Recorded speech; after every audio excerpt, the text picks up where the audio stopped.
Hi boys and girls, it's Miss Bo and here's our art project for the week. It's a dinosaur theme this week. I'm calling this project the Dinosaur Before and After Illustration. A closer look at the project, it's going to be sort of like a book where we have a cover and then you can flip to the inside. On the outside is going to be the before illustration of your dinosaur. What your dinosaur would have looked like when it was alive millions of years ago. What colors, what details, and where did your dinosaur live? What kind of environment? Then the inside of your book will be the fossilized version of your dinosaur, as if it was to be dug up and discovered today, the fossil or the bones in the ground. I got my idea this week from two different artists. They're known as paleoartists. A paleoartist is an artist who illustrates prehistoric life, like dinosaurs. And what their artwork is usually used for is things like science books. Their illustrations are in museums to help explain what the life may have looked like millions and millions of years ago. Because there are no pictures to show what it was like, so it's up to artists to decide those details. Our first artist is the artist shown here, Karen Carr. And you can see she's very detailed and very realistic with her illustrations. Here's another paleo artist. Her name is Emily Willoughby. And you can see she puts some more thought into her backgrounds, giving different times of the day, different habitats where the dinosaurs may have been living or hunting in. Here's a look at some dinosaur fossils. Fossils are made from living things from millions of years ago. Their bodies are left behind. The bones leave either an imprint in the ground or they fade away in the ground. And what eventually happens is it all turns to stone or rock. You'll see that there's two types. The one looks more like the bones of the dinosaurs, and then the other impression ones are like the footprints pressed into the ground. Okay, so we're going to be getting ready for our before and after illustration. What you'll need for supplies are 2 pieces of white paper, scissors, glue or tape, coloring supplies. You'll want to make sure that you have a dark color crayon. It probably would be best to have a black marker for outlining, and see if you can find a brown paper bag. Here's a preview of the 3 different pieces we'll be making to put this project together. At the top is a textured brown paper to look like the earth or the dirt that the fossils are laying in. The second piece is the fossilized dinosaur. And the third piece is the dinosaur illustration where you imagine what it would have looked like when it was alive. So 3 different parts for the one project. We're going to get our papers ready. You'll again need that brown paper bag and 2 white pieces. And we're starting with the dinosaur's shape, the shape of the body and the details. Let's start with the drawing first. Here are 3 examples of dinosaurs you could draw. It's just the shape of the body. You're not going to want to get into many details yet. That's later on for when you're coloring. And before you start drawing, think about drawing nice and big. And as you can see on the side, all 3 of the dinosaurs are bigger than a hand. So use most of the paper when you're drawing. This is because later you'll be cutting. It is always easier to cut larger drawings than teeny tiny drawings.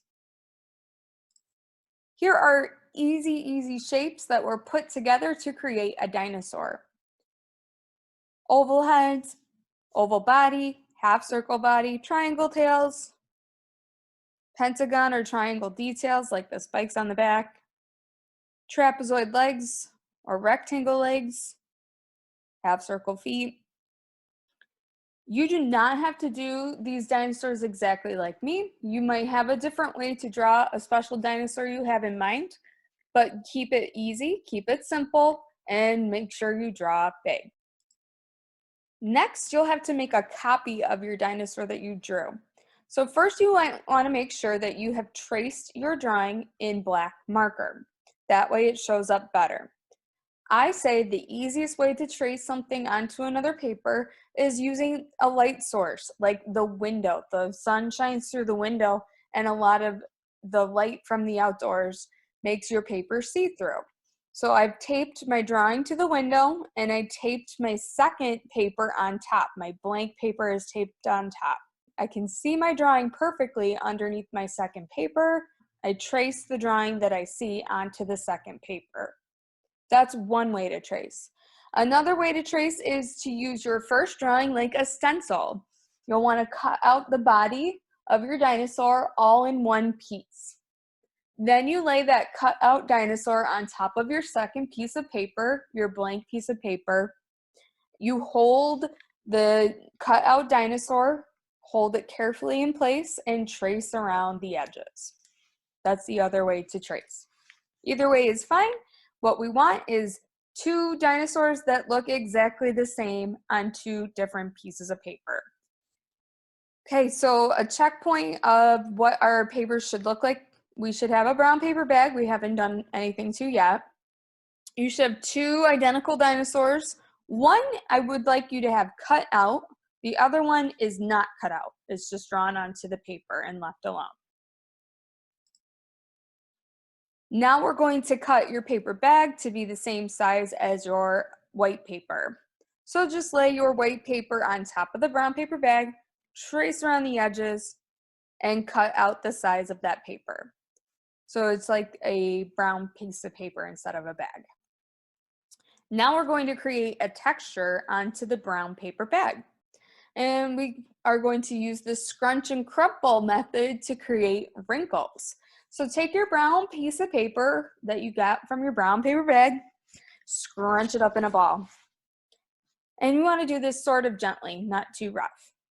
Then you're going to open up that scrunched up piece of paper, and you're going to scrunch it again in a new way. That's different from the last time you scrunched it.